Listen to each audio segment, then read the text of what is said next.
বিসমিল্লাহির রহমানির রহিম। আসসালামু আলাইকুম ওয়া রাহমাতুল্লাহ। কুল্লু নাফসিন যায়কাতুল মউত। মউত সকল প্রাণী এবং মানুষের জন্য।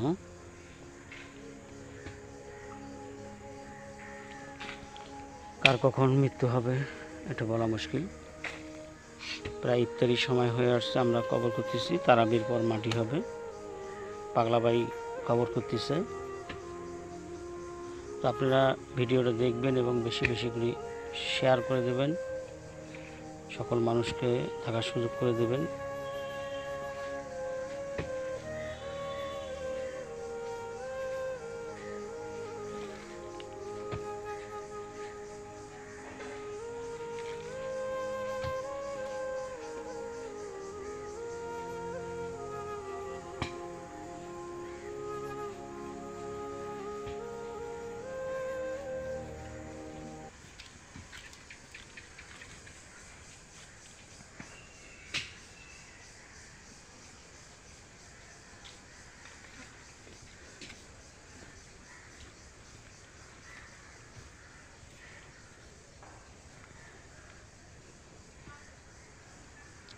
আসসালামু আলাইকুম ওয়া রাহমাতুল্লাহ।